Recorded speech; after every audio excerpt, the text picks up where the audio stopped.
जय भीम जय मूल निवासी, मैं शैला। MNT न्यूज नेटवर्क में आप सभी का स्वागत है।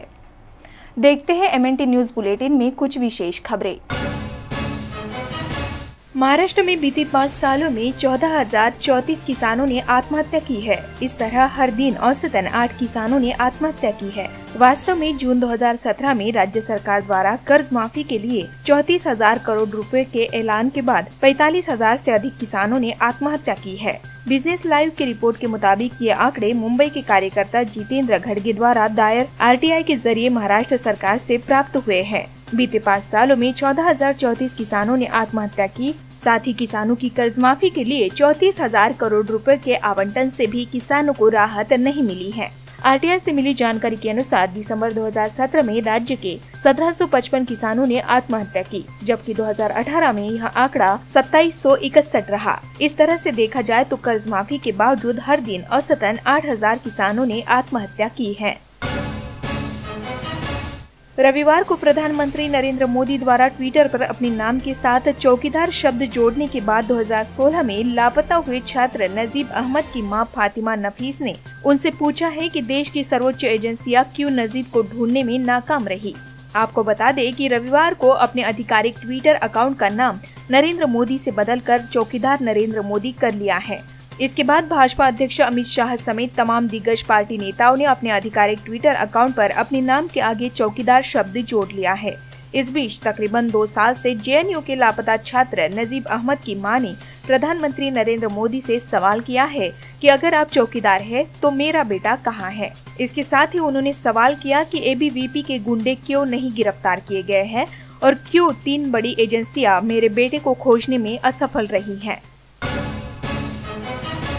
उत्तर प्रदेश के मुजफ्फरनगर जिले में 17 वर्षीय एक अनुसूचित किशोरी से 5 युवकों ने कथित तौर पर सामूहिक उत्पीड़न करने की खबर सामने आई है। पुलिस ने सोमवार को यह जानकारी देते हुए बताया कि आरोपियों ने घटना का एक वीडियो भी बनाया है। उन्होंने बताया कि यह घटना रविवार को रतनपुरी पुलिस थाने के अंतर्गत आने वाले फुलेट गाँव में हुई है।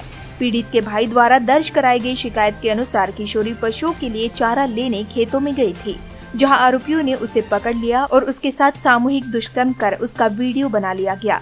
शिकायत में कहा गया है कि आरोपियों ने पीड़िता को घटना की जानकारी किसी को भी देने पर वीडियो सार्वजनिक करने की धमकी दी है। आपको बता दें कि इससे पहले 8 मार्च को भी मुजफ्फरनगर में एक अन्य 15 वर्षीय लड़की के साथ सामूहिक दुष्कर्म का मामला सामने आया था। इस घटना में लड़की को बंदूक दिखाकर 4 लोगों ने उसके साथ दुष्कर्म किया। NCERT ने 9वीं कक्षा की इतिहास की पाठ्य पुस्तक से 3 अध्याय हटा दिए गए हैं। इनमें से एक अध्याय जातीय संघर्ष पर आधारित था। इंडियन एक्सप्रेस की रिपोर्ट के मुताबिक एक अध्याय में त्रावणकोर की तथाकथित निचली जाति की नादार जाति की महिलाओं के संघर्ष को दिखाया गया है, जिन्हें अपने शरीर के ऊपरी हिस्से को खुला रखने के लिए मजबूर किया जाता था। भारत और समकालीन विश्व भाग 1 शीर्षक की पाठ्य पुस्तक के लगभग 70 पृष्ठों को हटाने का फैसला छात्रों पर बोझ कम करने के लिए मानव संसाधन विकास मंत्री प्रकाश जावड़ेकर द्वारा शुरू किए गए नए पाठ्य पुस्तक्रम को बेहतर बनाने की पहल का हिस्सा है। 2017 में NCERT ने 182 पाठ्य पुस्तकों में 1334 बदल किए थे, जिनमें करेक्शन और डेटा अपडेट शामिल था। कक्षा 9वीं की पाठ्य पुस्तकों के जिन 3 अध्याय हटाए गए हैं, उसमें एक परिधान है कि किस तरह सामाजिक आंदोलनों ने हमारे कपड़े पहनने के तरीकों को प्रभावित किया है। आयोग द्वारा शनिवार को चुनाव आचार संहिता के नियमों में घोषणा पत्र से संबंधित प्रावधानों को जोड़ते हुए कहा गया है कि प्रचार अभियान थमने के बाद घोषणा पत्र जारी नहीं किया जा सकेगा। आयोग के प्रमुख सचिव नरेंद्र N बुतोलिया द्वारा सभी राजनीतिक दलों और राज्यों के मुख्य निर्वाचन अधिकारियों को जारी दिशा निर्देश में निर्धारित की गई यह समय सीमा 1 या 1 से अधिक चरण वाले चुनाव में समान रूप से लागू होगी। आयोग के एक अधिकारी ने आगामी लोकसभा चुनाव के मद्देनजर स्पष्ट किया है कि यह प्रावधान क्षेत्रीय दलों पर भी समान रूप से लागू होगा। गौरतलब है कि प्रचार अभियान थमने के बाद 48 घंटे की प्रचार प्रतिबंधित अवधि में मतदाताओं को लुभाने के लिए घोषणा पत्र को भी प्रचार का एक स्वरूप मानते हुए यह व्यवस्था की है। आपको बता दें कि 17वीं लोकसभा के लिए चुनाव 11 अप्रैल से 19 मई के बीच 7 चरणों में होंगे और नतीजों की घोषणा 23 मई को होगी। EVM में हो रहे लगातार छेड़छाड़ के मामलों को देखते हुए देश की सबसे बड़ी अदालत सुप्रीम कोर्ट ने बड़ा कदम उठाया है। आपको बता दें कि ईवीएम को लेकर तेलुगु देशम पार्टी, तृणमूल कांग्रेस समेत 21 विपक्षी दलों द्वारा सुप्रीम कोर्ट में दायर याचिका पर सुनवाई करते हुए उच्चतम न्यायालय ने चुनाव आयोग को नोटिस जारी किया है। इस मामले की अगली सुनवाई 25 मार्च को होगी। मुख्य न्यायाधीश रंजन गोगोई की अध्यक्षता वाली एक पीठ ने चुनाव आयोग को अदालत की सहायता के लिए एक वरिष्ठ अधिकारी की प्रतिनियुक्ति करने के लिए कहा है।